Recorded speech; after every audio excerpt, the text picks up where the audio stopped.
After listening to the 23 executive actions our president announced today, my next guest has decided to stand up to King Obama.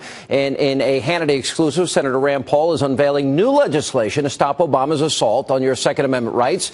He is here to explain it all himself. Kentucky Senator Rand Paul. Senator, you did say that we don't have an imperial president. You did say that he doesn't have the right to do this. How can you stop it? You know, our founding fathers were very concerned about having a separation of powers. They didn't want to let the president become a king. And so they wanted to say that Congress was the one to legislate, not the president. So we have a bill that we're going to introduce early next week. And in this bill, we will nullify anything the president does that smacks of legislation. And there are several of the executive orders that appear as if he's writing new law. That cannot happen. We struck down once. The court struck Clinton down for trying this.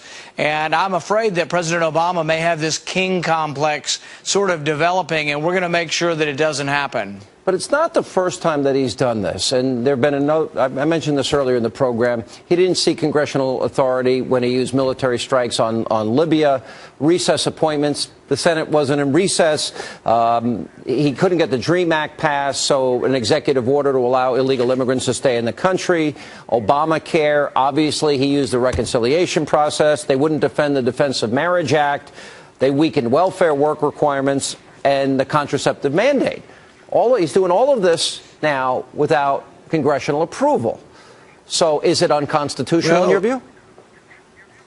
Yes, and I think there's a history of this arrogance, you know, because with regard to environmental extremism, cap and trade, he couldn't get cap and trade through Congress, and now he's trying to do it through regulatory fiat. So, yeah, there's a lot of precedent for this, but it's been a long battle that we've been losing gradually, and even Republican presidents have also usurped their executive privilege to exert more authority than the Constitution gave them.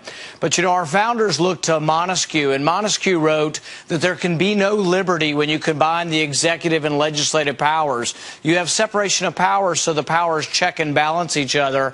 And I'm very concerned about this president. FDR had a little bit of this king complex also. We had to limit FDR finally because he served so many terms that I think he would have ruled in perpetuity.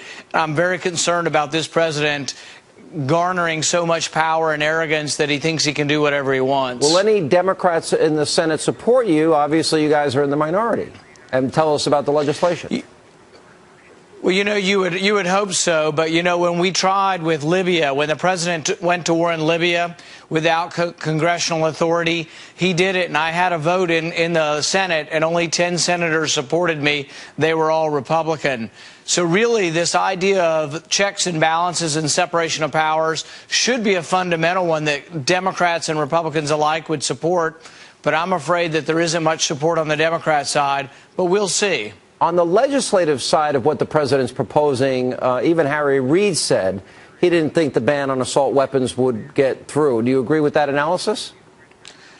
I think so. I think there are a few Democrats that will worry about going home to West Virginia or other states like that and voting for a ban on guns. So I think there is a good chance we can stop his legislative action. I'm concerned he will try to do through regulatory fiat what he can't pass through legislation. Let me ask you, I'll put up on the screen, and this infuriates me because no matter what issue seems to get up, there's somebody in Washington, House or Senate, that continues to play the race card. In this case, it's Representative Hank Johnson, where he says the NRA opposes Barack Obama's new gun laws and executive powers. He says, first of all, he's black, and as a black person being the president of the United States, well, that's something they still cannot get over. Why does this keep coming up in Washington?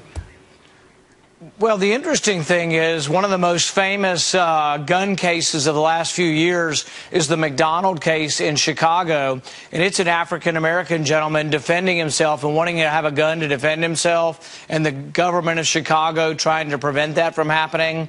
And the Supreme Court said the Second Amendment does apply to cities, that even cities like Chicago cannot on their own overturn the Second Amendment. But this was in defense of an African-American man who wanted to own a gun to defend himself and his family. So I don't think there's anything racist about this.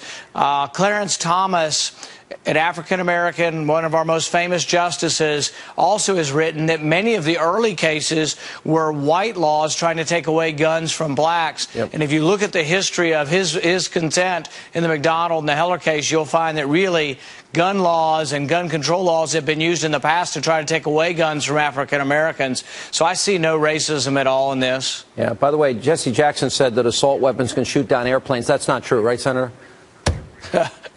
That's a new one as far as I'm concerned. All right, good to see you. Senator Rand Paul, we'll watch your legislation closely. Thanks.